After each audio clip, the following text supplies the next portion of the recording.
ਓਏ ਪੁਲਿਸ ਨੂੰ ਗਾਲਾਂ ਕੱਢਦਾ ਜੀ ਸੌਂ ਲੱਗੇ ਮੈਂ ਤਾਂ ਨਹੀਂ ਕੱਢਦਾ। ਓਏ ਸਾਨੂੰ ਸਾਰੀ ਦੁਨੀਆ ਕੱਢਦੀ ਆ ਸਾਲਿਆ ਤੂੰ ਕਿਉਂ ਨਹੀਂ ਕੱਢਦਾ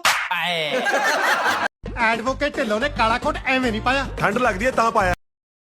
जिस समय पाकिस्तानी पंजाब में पंजाबी फिल्म इंडस्ट्री खत्म हो रही थी, अब इसको खत्म किया जा रहा था, उस वक्त इंडियन पंजाब में मॉडर्न पंजाबी फिल्म इंडस्ट्री की बुनियाद रखी जाती है और इसकी बुनियाद रखने में जसविंदर बुल्ला का नाम ना लिया जाए तो गलत होगा। हालांकि ये जसविंदर बुल्ला एक साथ दो जिंदगियां गुजार रहे थे।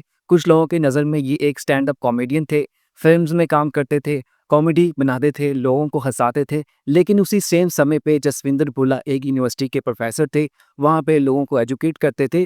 और सबसे बड़ी बात है कि इनकी पूरी फैमिली ही एजुकेशन से काफ़ी ज़्यादा लिंक थी। मतलब इनके वालिद प्राइमरी टीचर थे, खुद ही यूनिवर्सिटी के प्रोफेसर रहे और आगे जहाँ इनकी शादी होती है वो भी एक स्कूल टीचर थी। यानी कि आप समझ सकते हैं कि यहाँ पे एजुकेशन के हवाले से, डिसिप्लिन के हवाले से कैसी बात की जा रही थी।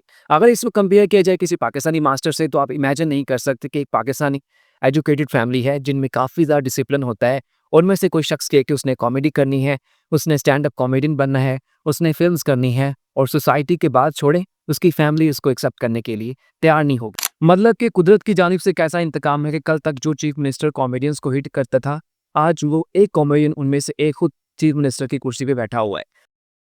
ਸਾਡੇ ਪੰਜਾਬੀ ਦੇ ਵਿੱਚ ਸਭ ਤੋਂ ਵੱਡਾ ਰਿਵਾਜ ਹੈ ਪਾਣੀ ਪੀ ਕੇ ਗੱਲ ਕਰਨਾ।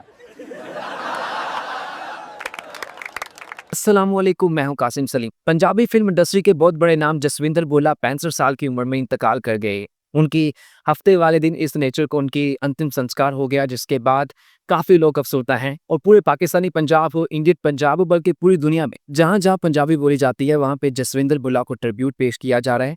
उनके हक में लोग पोस्टर कर रहे हैं। ऐसा दोनों पंजाब में कम ही होता है कि यहाँ पे एक शख्स के लिए दोनों पंजाब यूनिटी दिखाते हैं और अपनी कंडोलेंस का इजहार करते हैं। जसविंदर बुल्ला की ज़िंदगी काफ़ी मज़े की है। हालांकि आप में से और मेरे में से जिसने भी जसविंदर बुल्ला को देखा है तो उन्होंने इसको ज़्यादा उम्र में देखा है, बल्कि जिस शख्स ने जिस वक्त जसविंदर बुल्ला की उम्र 40 साल थी, उस शख्स जिसने उनको देखा था उस वक्त उसकी उम्र भी 40 साल थी, तो उसने भी उन्हें एक बूढ़े शख्स में, एक जायदुल उम्र शख्स के ही गेटअप में देखा है। हालांकि अब जब जसविंदर बुल्ला का इंतकाल हुआ है तो उनकी एक्चुअल एज 65 साल थी। जसविंदर बुल्ला लुधियाना में पैदा हुए, वहीं से अपनी इनिशियल एजुकेशन हासिल की, एमएससी तक ये पंजाब एग्रीकल्चर कॉलेज, फिर एक्सटेंशन एजुकेशन में ये मेरिट से पीएचडी करते हैं। उसके बाद यही पंजाब एग्रीकल्चर कॉलेज में प्रोफेसर बन जाते हैं, असिस्टेंट प्रोफेसर एक्सटेंशन एजुकेशन के। लेकिन जब ये 15 साल के थे तो उसी वक्त ही ये पंजाब से ऑल इंडिया रेडियो के लिए सिलेक्ट हो जाते हैं, वहाँ पे कॉमेडी के लिए, क्योंकि इससे पहले ये स्टैंड अप कॉमेडीज करते, स्कूल कॉलेजेस के जो फंक्शंस होते वहाँ पे लोगों को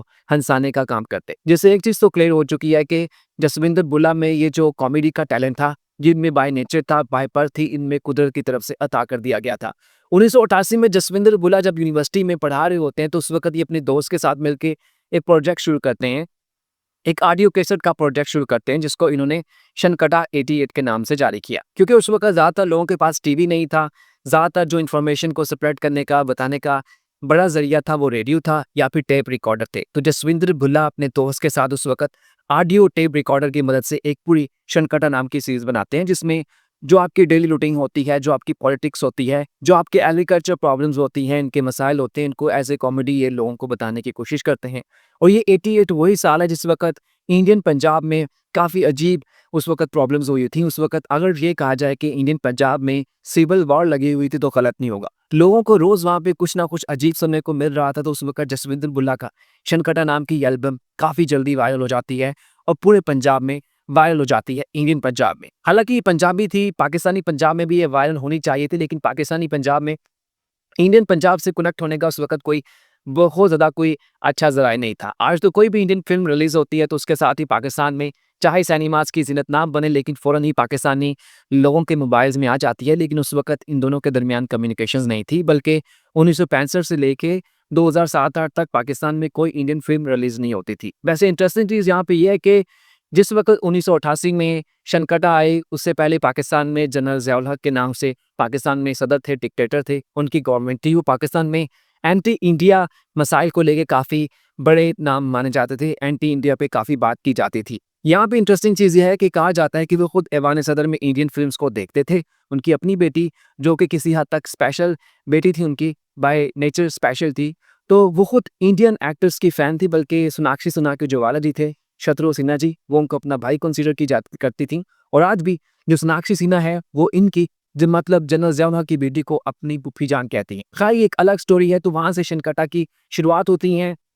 यहाँ पे जसविंदर भोला अपनी कॉमेडी के ज़रिए मेले ठेलों में जाते, वहाँ पे जो ज़राअत के हवाले से इनकी यूनिवर्सिटी प्रोग्राम ऑर्गेनाइज़ करती, वहाँ पे जाके ये लोगों को एजुकेशन देते, ज़राअत के हवाले से, तरक्की के हवाले से। यानी कि एक शख्स एक वक़्त में टीचर भी है, एक्सटेंशन एजुकेशन पढ़ाता है, स्टैंड अप कॉमेडी करता है, पंजाब की पॉलिटिक्स को डिस्कस करता है और सबसे बढ़ के वहाँ के जो फार्मर्स होते हैं, यानी कि जो किसान होते हैं, जो पंजाब का सबसे बेसिक, सबसे बुनियादी एलिमेंट है, उनको भी एजुकेट कर रहे होते हैं। और ये बात अपने आप में ही काफ़ी यूनिक है कि कॉमेडी करते हुए लोगों को उनके मसाइल बताना, उनको हल बताना और उनसे आपने कैसे तरक्की करनी है, उनसे कैसे आपने खुद को एक डेवलपमेंट में अपने आप को आपने कन्वर्ट करना है, कैसे लेके आना है, ये जसविंदर भुल्ला का ही कमाल था। ਸਾਡੇ ਪੰਜਾਬੀ ਦੇ ਵਿੱਚ ਸਭ ਤੋਂ ਵੱਡਾ ਰਿਵਾਜ ਹੈ ਪਾਣੀ ਪੀ ਕੇ ਗੱਲ करना। इसके बाद इनके ये जो छनकटा थी, पहले ऑडियो कैसेट थी, बाद में डीडी यानी कि दूरदर्शन जो इंडिया का स्टेट टीवी है वो इनको वहाँ से उठा लेता है, वहाँ से इनको वीडियो की तरफ लेके आता है। वहाँ से इनके छनकटा के 27 वॉल्यूम्स आते हैं। हर वॉल्यूम में डिफरेंट एल्बम्स थे, यानी कि आप ये कह लें कि डिफरेंट ट्रैक्स थे। जिस तरह एक कैसेट होती है उसमें एक कैसेट के अंदर कोई 10-12 गाने होते हैं, तो इस तरह इनके भी एक कैसेट के अंदर, एक वॉल्यूम के अंदर डिफरेंट ट्रैक्स होते थे जिनमें ये डिफरेंट रोल्स प्ले करते थे। ये जो नई जनरेशन है जिन्होंने मोबाइल फ़ोन से ही जसविंदर भुल्ला को देखना शुरू किया है, तो उनके ख्याल में तो इनका जो रोल होगा वो एडवोकेट ढिल्लों के नाम से होगा कि वो एडवोकेट ढिल्लों ने काला कोट एवें नहीं पाया। ਓਏ ਢਿੱਲੋਂ ਨੇ ਕਾਲਾ ਕੋਟ ਐਵੇਂ ਨਹੀਂ ਪਾਇਆ ਹੋਰ ਰੰਗ ਹੈ ਨਹੀਂ ਸੀ ਤਾਂ ਪਾਇਆ ਤੇ ਐਡਵੋਕੇਟ ਢਿੱਲੋਂ ਨੇ ਕਾਲਾ ਕੋਟ ਐਵੇਂ ਨਹੀਂ ਪਾਇਆ ਰੀਠੇ ਨਾਲ ਧੋ ਕੇ ਪਾਇਆ ਐਡਵੋਕੇਟ ਢਿੱਲੋਂ ਕਾਲਾ ਕੋਟ ਐਵੇਂ ਨਹੀਂ ਪਾਉਂਦਾ ਕਾਲੀਆਂ ਕਰਤੂਤਾਂ ਲੁਕਾਉਣ ਵਾਸਤੇ। लेकिन इससे पहले की जो जनरेशन थी वो भी जसविंदर भुल्ला को जानती थी, जिन्होंने चाचा चतर सिंह के नाम से इनके बाकी रोल्स देख रखे थे और ये उस वक्त ही इंडियन पंजाब में अपना जो एक आइडिया था, अपनी एक पेज थी वो बना चुके थे। ਮੈਂ ਕਦੋਂ ਮੁੱਕਰਦਾ ਵੀ ਮੇਰੇ 10 ਨਹੀਂ ਮੈਂ ਤਾਂ ਇਹ ਨਾਰਾ ਲਾਇਆ ਸੀ ਕਿ 10 ਵਿੱਚੋਂ ਮੇਰੇ ਬੱਚੇ ਸਿਰਫ 2 ਹੀ ਅੱਛੇ ਤੇ ਬਾਕੀ ਸਭ ਸਾਲੇ ਨੀਲੂ ਦੇ ਟੱਬਰ ਤੇ ਗਏ ਆ। अच्छा, अब यहाँ पे एक और सवाल पैदा होता है कि इंडियन पंजाब में मॉडर्न फिल्म इंडस्ट्री की बुनियाद रखी जा रही थी, तो पाकिस्तानी फिल्म इंडस्ट्री उस वक्त कहाँ पे थी? तो बात दरअसल ये है कि पंजाब में सेंस ऑफ ह्यूमर, कॉमेडी बुनियादी एलिमेंट रखती है। यहाँ पे संजीदा बात करने के लिए भी आपको थोड़ी बहुत कॉमेडी करनी पड़ती है। कॉमेडी पंजाब के जीन्स में, इनके डीएनए में बाय नेचर है। यहाँ पे कॉमेडी के अलावा आप किसी और तरीके से मैसेज कम्युनिकेट नहीं कर सकते। पाकिस्तानी पंजाब में 1975 के बाद जो फिल्म्स बनना शुरू हुई वो मौला जट टाइप की थी, लड़ाई झगड़े वाली थी। कॉमेडी का जो एलिमेंट था वो आहिस्ता आहिस्ता गायब होने लगा, जो आगे चल के पाकिस्तानी फिल्म इंडस्ट्री को भी गायब करता चला गया।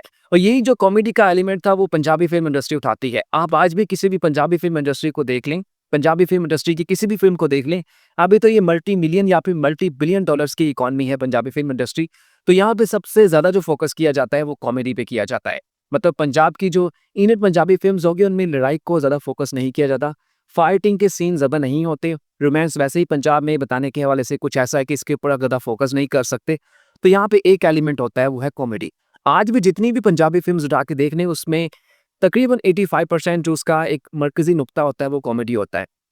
यहाँ से इनका सफ़र शुरू होता है, ऑडियो कैसेट से टीवी पे जाते हैं, दूरदर्शन में जाते हैं और फिर साल आता है 1998 का, जिस वक्त ये एक पहली फिल्म करते हैं दुल्ला भट्टी के नाम से। ज़्यादा कामयाब नहीं होती, लेकिन उससे अगले साल ये माहौल ठीक है के नाम से एक फिल्म करते हैं, अच्छा रिस्पॉन्स देती है और यहीं से जसविंदर भुल्ला का ऑडियो से टेलीविज़न से आप बड़ी स्क्रीन, टीवी से ये जो सिनेमा के स्क्रीन थी उनके ऊपर इनका सफ़र शुरू हो जाता है। ये सफ़र करते रहते हैं, साथ एजुकेट भी कर रहे हैं, साथ ये कॉमेडी भी कर रहे हैं, पंजाब के मेले ठेलों में जाते हैं, यूनिवर्सिटी को रिप्रेजेंट करते हैं, लोगों को एजुकेट करते हैं, ये काम चलता रहता है।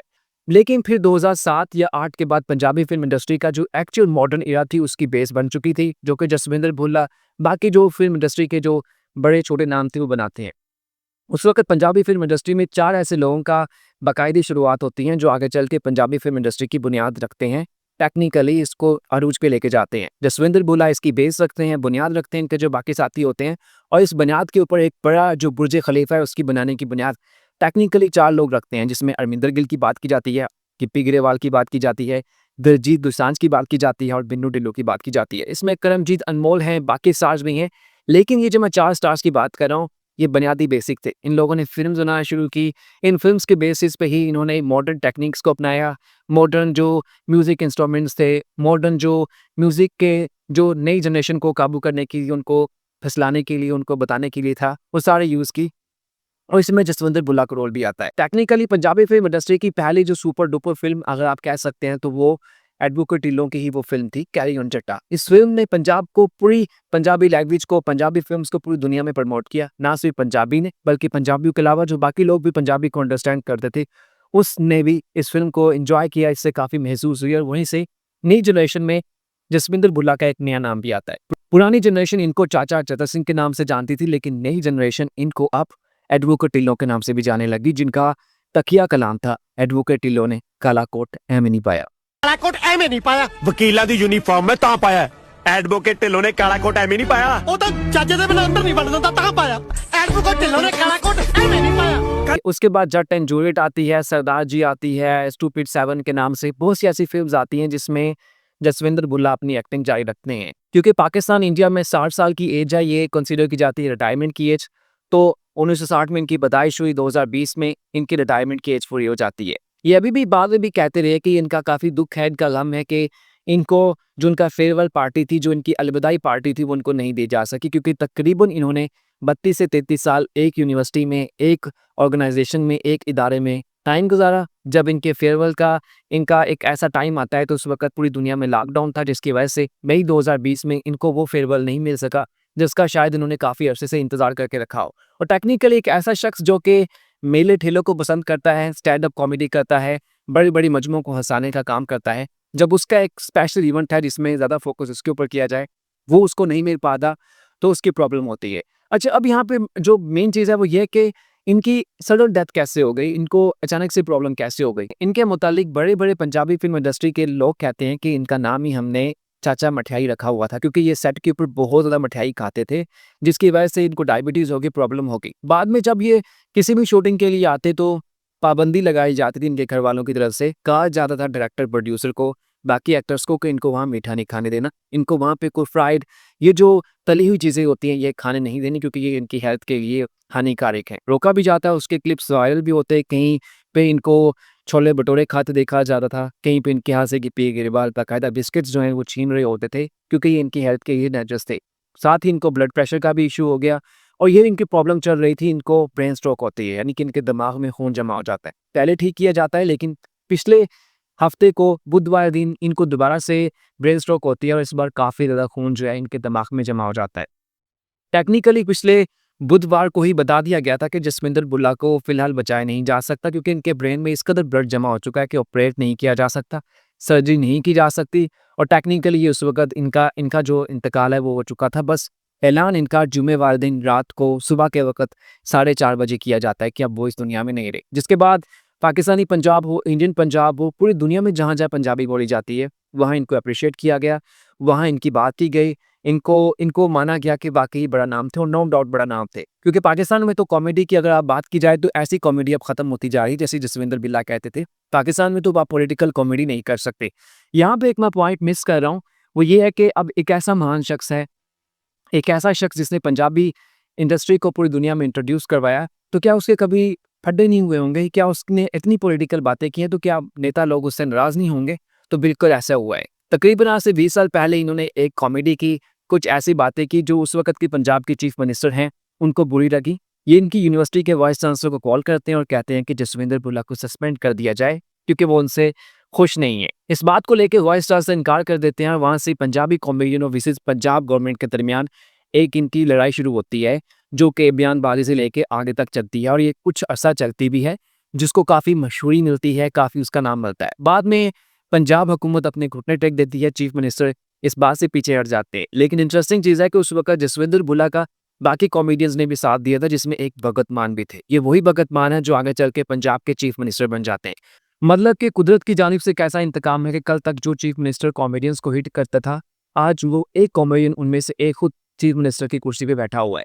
अगर जसविंदर बुल्ला की सारी लाइफ को पाकिस्तानी सोसाइटी से कवर किया जाए तो पाकिस्तानी सोसाइटी में जसविंदर बुल्ला पैदा ही नहीं हो सकता। अगर वो भी चाहे तो वो कर ही नहीं सकता जो जसविंदर बुल्ला इंडियन पंजाब में कर सके। मतलब बचपन से ही स्टैंड अप कॉमेडी है, एक एजुकेटेड फैमिली में से बिलोंग है, लेकिन उसके बावजूद ये इनका पैशन था, जो उनका था उसको साथ लेके चलते हैं, तालीम भी हासिल करते हैं, डॉक्टर जसविंदर बुल्ला के नाम से जाने जाते हैं, सब कुछ करते हैं जो उनको पसंद होता है, जो उनकी सोसाइटी को ठीक लगता है।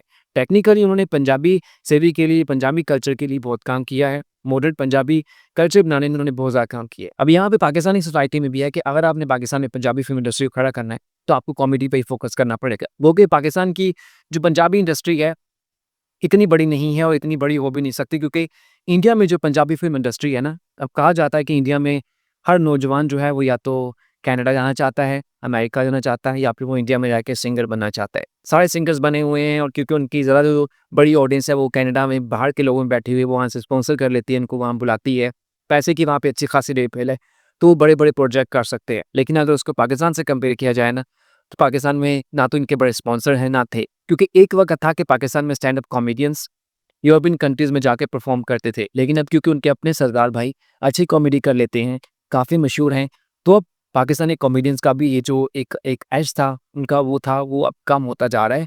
कभी कहा जाता था कि पाकिस्तानी पंजाब में कॉमेडी काफ़ी अच्छी होती, लेकिन अब शायद इंडियन पंजाब में कॉमेडी सीखी जा चुकी है और नेचुरल वे में कैसे कॉमेडी करनी है, इसमें जसविंदर बुल्ला का तो खैर कोई मुकाबला कर ही नहीं सकता। बेसिकली मैं स्पोर्ट्स के ऊपर वीडियोज़ बनाता हूँ, बाकी इश्यूज़ को, बाकी चीज़ों को मैं डिस्कस नहीं करता, तो मैंने कहा कि अगर मैं जसविंदर बुल्ला के ऊपर वीडियोज़ नहीं बनाऊँगा ना, तो ये शायद नाइंसाफ़ी होगी उनके साथ। और मैंने प्लान भी कर लिया है कि अब जो मेरी यूट्यूब पे मेरी स्पोर्ट्स कासिम से भी वीडियोज़ अपलोड होंगी, उसमें से 10 to 20% जो वीडियोज़ होंगी वो आप स्पोर्ट्स से हट के बाकी टॉपिक्स को भी हम फोकस करेंगे, उनकी भी बात करेंगे, क्योंकि उनका फोकस होना भी, उनकी बात करना भी शायद कहीं न कहीं किसी न किसी हद तक ज़रूरी बनता है। तो कैसी लगी वीडियो लाज़मी बताइएगा, अच्छा लगे तो लाइक और सब्सक्राइब कर दीजिएगा। शुक्रिया।